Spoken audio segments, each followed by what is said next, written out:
Straight of Gibraltar, जिसको ancient Greeks और Romans pillars of Hercules के नाम से पहचानते थे, ये एक तंग चैनल है जो अटलांटिक ओशन को मेडिटेरेनियन सी के साथ जोड़ता है। ये छोटा समंदरी चैनल दुनिया के दो अहम कॉन्टिनेंट्स के बीच से गुजरता है, जिनका कम से कम फासला सिर्फ 13 किलोमीटर है।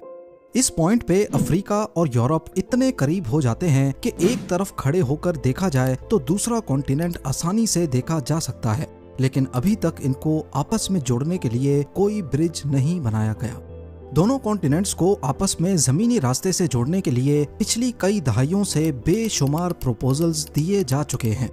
ये रास्ता काफी इम्पोर्टेंट है क्योंकि ये यूरोपियन यूनियन की 45 करोड़ और अफ्रीका की 150 करोड़ की आबादी को आपस में जोड़ने के काम आ सकता है।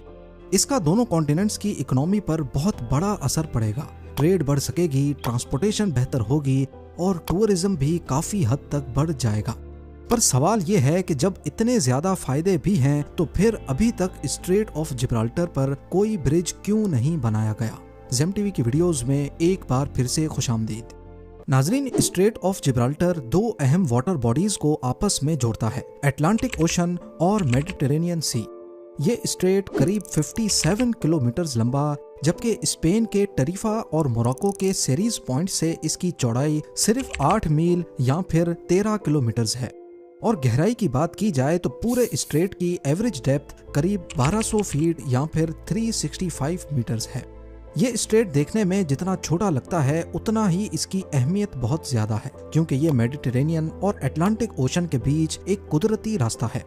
इसके बरक्स सुइज कैनाल को देखा जाए तो ये मैन मेड कैनाल रेड सी और मेडिटेरेनियन के बीच शिप्स के लिए एक रास्ता फराहम करता है। सुइज कैनाल की विड्थ बहुत कम है, जिसमें फुल साइज के बहरी जहाजों के फंसने का खतरा हमेशा मंडरा रहा होता है। स्ट्रेट ऑफ जिब्राल्टर बड़ी साइज की कार्गो शिप्स के लिए एक खुला रास्ता फराहम करता है, जिसकी वजह से यहाँ से गुजरने वाली शिप्स की तादाद भी काफी ज्यादा है। सुइज कैनाल से हर साल 20,000 शिप्स गुजरती हैं, पनामा कैनाल से 14,000 और स्ट्रेट ऑफ जिब्राल्टर से हैरत अंगेज तौर पे सालाना 1 लाख से ज्यादा शिप्स गुजरती हैं। बहुत सारी कार्गो वेसल्स वेस्टर्न हेमिस्फेयर से कीमती सामान मिडिल ईस्ट, अफ्रीका और यूरोप तक लाती हैं, जबकि कुछ सुइज कैनाल को क्रॉस करके एशिया और चाइना तक भी जाती हैं। इसी तरह मिडिल ईस्ट से वेस्टर्न यूरोप या फिर अमेरिका जाने के लिए भी शिप्स को स्ट्रेट ऑफ जिब्राल्टर को ही इस्तेमाल करना पड़ता है। और क्योंकि straight of Gibraltar fossil fuel rich मुल्कों के करीब है, इसी वजह से ऑयल वेसल्स का यहाँ से गुजरना भी रोज का मामूल है। एक रिपोर्ट के मुताबिक स्ट्रेट से डेली करीब 300 ऑयल वेसल्स गुजरती हैं, जिनकी मालियत अरबों डॉलर होती है।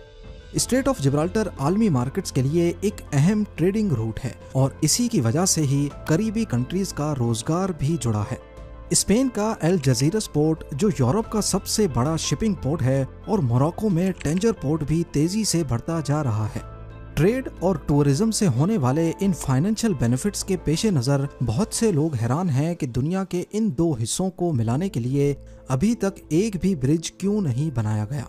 ऐसा नहीं है कि इस पर सोच विचार नहीं की गई।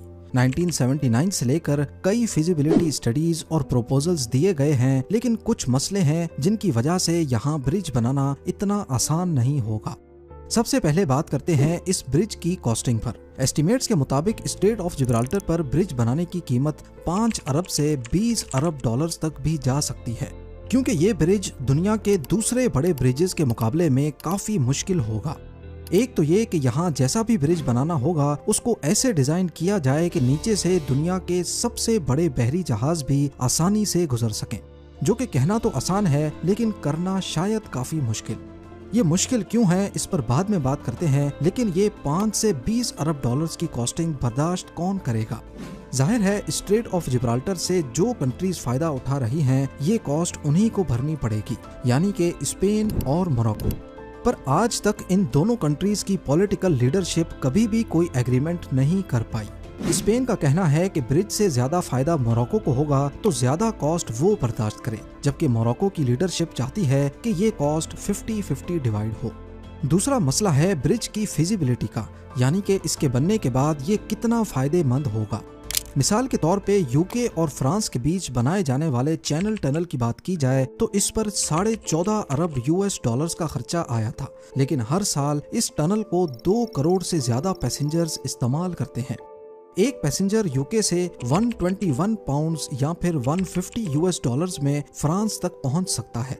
यानी हर साल ये टनल करीब 30 अरब डॉलर्स की कमाई करता है, अपनी कंस्ट्रक्शन कॉस्ट से भी डबल। इसी तरह अगर स्ट्रेट ऑफ जिब्राल्टर पर ब्रिज बना भी दिया जाए तो क्या ये इतना कमा कर देगा कि ब्रिज की कॉस्ट आसानी से निकाली जा सके? इस चीज को काफी शक की निगाह से देखा जाता है, क्योंकि मोरक्को एक ऐसा मुल्क है जिसकी जीडीपी सिर्फ 130 बिलियन डॉलर्स है, यानी पाकिस्तान से भी आधी। अगर यहाँ 5 अरब यूएस डॉलर्स का भी ब्रिज बना और कम से कम फीस $20 भी रखी जाए तो जहां यूके से फ्रांस के चैनल टनल को सालाना 2 करोड़ पैसेंजर्स इस्तेमाल कर रहे हैं, वहीं स्ट्रेट ऑफ जिब्राल्टर के ब्रिज को सालाना 25 करोड़ पैसेंजर्स के इस्तेमाल करने पर ब्रिज की कॉस्ट निकाली जा सकती है, जो कि काफी अनरियलिस्टिक नंबर है। अगला मसला है ब्रिज की कंस्ट्रक्शन का। जैसा कि आपने जाना कि स्ट्रेट ऑफ जिब्राल्टर शिप्स के लिए काफी बिजी रूट है। इस चीज को नजर में रखते हुए यहाँ एक ऐसा ब्रिज बनाना होगा जो इस ट्रैफिक को डिस्टर्ब ना करे। इसके लिए ब्रिज की ऊंचाई काफी ज्यादा रखनी होगी, जो कि इंजीनियर्स के लिए एक बहुत बड़ा चैलेंज होगा। स्ट्रेट ऑफ जिब्राल्टर की एवरेज डेप्थ तो 1200 फीट है, लेकिन किसी किसी मकाम पर ये 3000 फीट से भी ज्यादा गहरा है, यानी कि दुनिया की सबसे ऊंची बिल्डिंग बुर्ज खलीफा से भी ज्यादा। आज तक दुनिया के सबसे बड़े ब्रिज पिलर्स मिलाऊ वायाडक्ट में बने हुए हैं और उनकी ऊंचाई भी सिर्फ 1104 फीट है। तो स्ट्रेट ऑफ जिब्राल्टर में 3000 फीट से भी बड़े पिलर्स, वो भी पानी के अंदर खड़े करना एक ऐसा टास्क होगा जिससे इंजीनियर्स बहुत घबराते हैं। और लगे हाथ यहाँ पानी के स्ट्रॉन्ग करंट्स भी एक जैसे नहीं हैं। ओशन के बॉटम पे पानी ईस्ट से वेस्ट की तरफ जाता है और सरफेस पे वेस्ट से ईस्ट की तरफ। यानी अगर इतने ऊंचे पिलर्स यहाँ खड़े किए गए तो उनको दोनों तरफ से पानी के प्रेशर को बर्दाश्त करना होगा। लेकिन इस ब्रिज को सबसे बड़ा खतरा पानी में खड़े दुनिया के सबसे बड़े पिलर से नहीं, बल्कि अर्थ की टेक्टोनिक प्लेट से होगा। जी हाँ, हमारे अर्थ का क्रस्ट मुख्तलिफ सेक्शन से बना है जिनको टेक्टोनिक प्लेट्स कहते हैं, और ये हर वक्त हिल रही होती हैं। और जहाँ पर ये प्लेट्स एक दूसरे से मिलती हैं वहाँ जिलजिले यानी अर्थक्वेक्स बहुत आम होते हैं। बदकिस्मती से अफ्रीकन और यूरेशियन प्लेट्स जिस जगह पर मिलती हैं उसी के ऊपर स्ट्रेट ऑफ जिब्राल्टर है। यानी अगर यहाँ ब्रिज बन भी गया तो इसका नतीजा काफी भयानक हो सकता है। इस रीजन में अर्थक्वेक से बचे रहना सिर्फ वक्त का खेल है। 1755 में लिस्बन अर्थक्वेक आया जिसका रेक्टर स्केल पे मैग्नीट्यूड 8.5 से 9 तक था। इसकी वजह से पोर्चुगल, स्पेन और मोरक्को में खूब तबाही मची। इसी तरह 1960 में 5.7 मैग्नीट्यूड वाला अगादीर अर्थक्वेक आया जिसने अगादीर और मोरक्को में तबाही फेर दी। यानी स्ट्रेट ऑफ जिब्राल्टर पे ब्रिज बनाने का मतलब ये है कि इसको अटलांटिक ओशन के हाई करंट्स का मुकाबला तो करना ही होगा, ऊपर से 9 या 10 मैग्नीट्यूड के जलजले को भी बर्दाश्त करना होगा।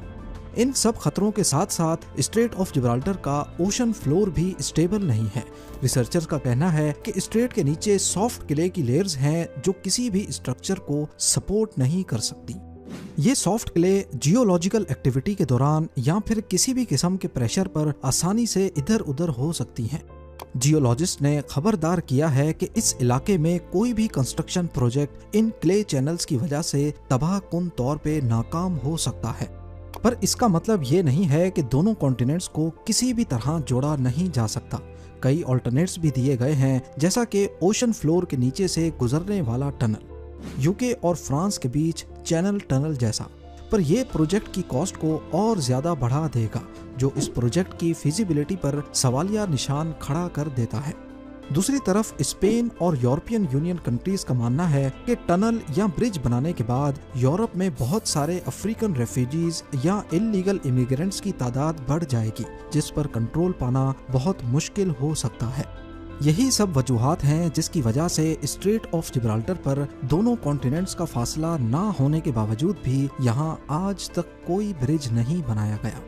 उम्मीद है जेम टीवी की ये वीडियो भी आप लोग भरपूर लाइक और शेयर करेंगे। आप लोगों के प्यार भरे कमेंट्स का बेहद शुक्रिया। मिलते हैं अगली शानदार वीडियो में।